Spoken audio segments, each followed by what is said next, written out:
Salut à tous les amis, les passionnes et bienvenue sur cette chaîne YouTube pour le débrief du match entre Gérone et le FC Barcelone. Dès que vous arrivez bien sûr sur le live les amis, c'est très important de mettre un like, vous le savez très bien pour le référencement YouTube, ainsi que de vous abonner à la chaîne si vous ne l'êtes pas encore et d'activer la cloche pour être au courant de toutes les prochaines activités de la chaîne, dès qu'une vidéo sort, une petite notification, etc. etc.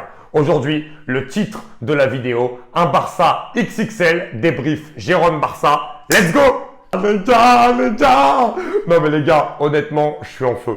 Voilà, bon, vous le savez, j'ai une petite affection pour le Barça, mais bon, ça n'empêche pas d'être objectif et de parler de tous les clubs et de parler en bien, même quand c'est le Real Madrid, etc.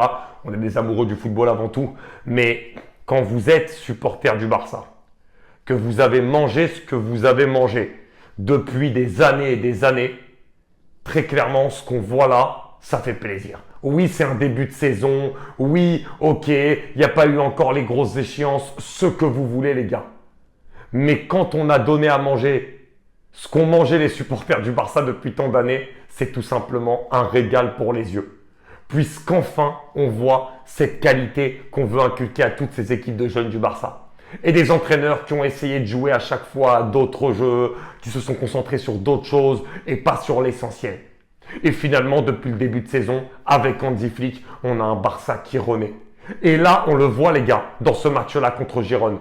Les 5 premières minutes, on le voit déjà. Hansi Flick a dit « Je ne veux pas que mon équipe mette 10-15 minutes à se mettre dans le match. Je veux qu'elle rentre directement dans la rencontre. » Et on l'a vu sur les 5 premières minutes, le pressing. Déjà, des milieux de terrain, des ailiers, des défenseurs qui pressent haut. Gérone, pendant les 15-20 premières minutes, n'arrive pas à passer le premier rideau de pressing du FC Barcelone. Et ça, c'est quelque chose déjà d'énorme et qu'a vraiment inculqué Hansi Flick. On sait qu'il a infligé une préparation physique énorme à tous les joueurs parce qu'il sait qu'il y avait beaucoup de blessures dans cette équipe et qu'il sait aussi qu'avec le style de jeu que veut avoir le Barça, physiquement, il faut être très affûté parce qu'il faut faire un pressing très haut sur le terrain. Et d'ailleurs, on l'a vu les gars, même à la fin du match, alors qu'il y a 4-1, le Barça continue toujours de presser, continue toujours de mettre la pression sur ses adversaires. Et au final, c'est même ce qui va donner le premier but. Parce qu'un joyau comme Lamine Yamal, oui, je regardais sur la gauche, que j'ai envie de prendre le ballon d'or, je le vois devant moi. C'est le ballon d'or de ce début de saison, Lamine Yamal.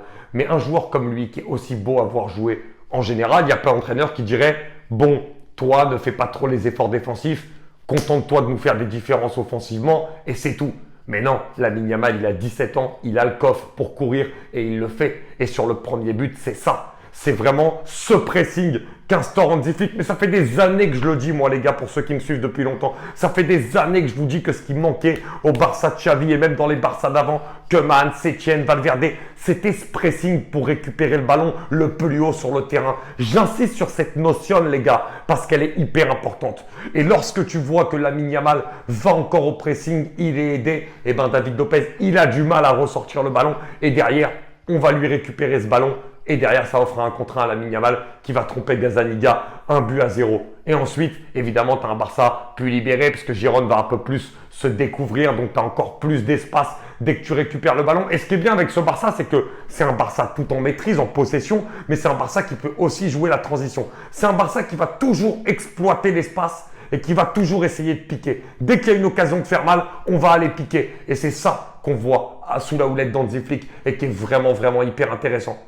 Les gars, franchement, le travail est magnifique. Derrière, Lamine Yamal, il va aller marquer ce but avec, comment on peut appeler ça? De la crème, un bonbon sucré, cet enroulé pied gauche qui va se loger comme ça, petit filet opposé du gardien.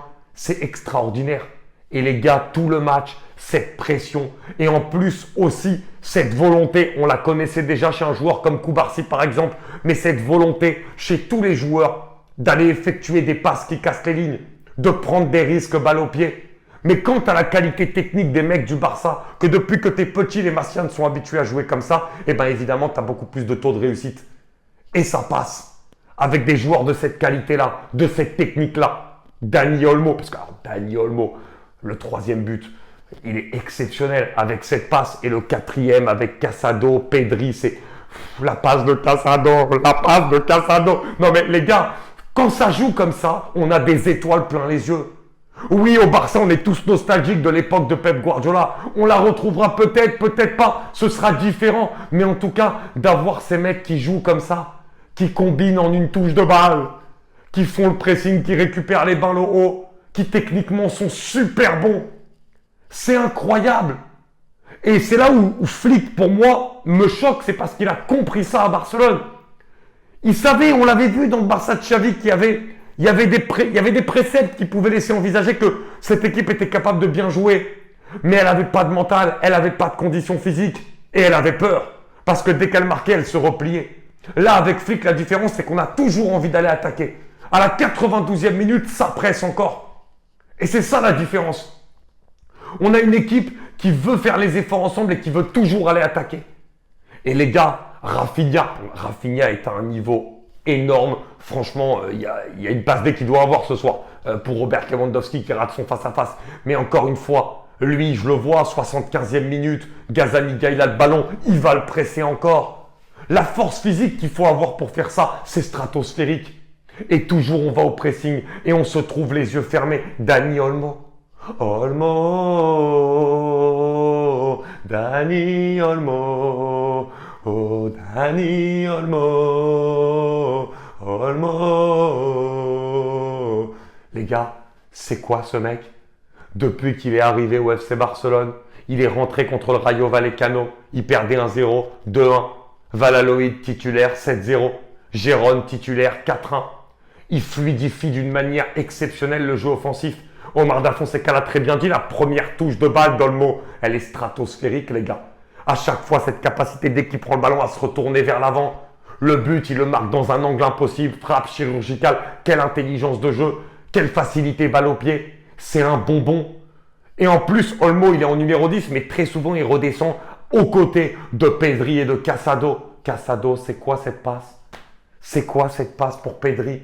Encore un Massiane qui sort de là, de nulle part et qui est exceptionnel. Parce qu'il monte en gamme, Casado, les premiers matchs, Valence, je m'en rappelle, c'était un peu difficile. Mais là, il monte en gamme. Pedri, j'ai envie de donnez-moi des baguettes magiques, mais Pedri, mais d'où il sort ce mec? Qu'est-ce qu'il est beau à voir jouer. Et Flick, il sait qu'il est proportionnel, c'est un joueur qui peut avoir des blessures. Donc pareil, il le préserve à un moment donné dans le match. Mais ce qui est incroyable aussi, les gars, avec Pedri, c'est qu'il sait tout faire. Le pressing, il le fait bien. Quand il faut tempérer le jeu, calmer le jeu, il le fait. Quand il faut casser la ligne balle au pied, il le fait. Quand il faut casser la ligne adverse par la passe ou le pressing adverse, il le fait. Quand il faut aller se projeter pour marquer et pour proposer un appel en profondeur, il le fait. Il fait tout. Lewandowski, c'est un peu moins bon ce soir parce qu'il a eu des grosses occasions qu'il n'a pas marqué, que c'est ce qu'on va demander à un attaquant, mais le travail qu'il fait aussi, il est vraiment comme point d'ancrage, il permet à tous ses ailiers derrière lui de se trouver les yeux fermés. Et les gars, ce qu'on va accorder au crédit d'Hansi Flick, il a réussi à nous relancer Inigo Martinez quand même. Non mais ça faut le dire, parce qu'au début de saison, tout le monde le critique, mais là, bon, il peut y avoir penalty ou pas. Pour moi, il y a penalty quand tu laisses la main. Après, oui, c'est Baldé qui touche, etc. Mais au-delà de ça, le match défensivement qu'il fait ce soir, il est énorme. Et les gars, Baldé, tout le monde critiquait Baldé sous Xavi, mais Baldé est revenu à un niveau exceptionnel, les gars. Et comment vous dire que Flick nous a même relancé Eric Garcia, l'entrée d'Eric Garcia au poste de numéro 6, parce qu'il joue milieu quand il rentre. Elle est énorme. Et les gars, Hansi Flick, 5 matchs, 5 victoires, 17 buts marqués, 4 buts encaissés. Au top de la Liga. Et une équipe déjà qui nous régale balle au pied. Mais quel plaisir, Hansi Flick. Les gars, je sais pas, dites-moi dans les commentaires ce que vous en pensez. On se retrouvera aussi pour le débrief de Monaco-Barça jeudi soir en Ligue des Champions. Mais c'est exceptionnel. Bombardez des likes parce que ce Barça le mérite. Abonnez-vous à la chaîne si vous ne l'êtes pas encore. Dites-moi ce que vous avez pensé aussi de mon débrief en commentaire.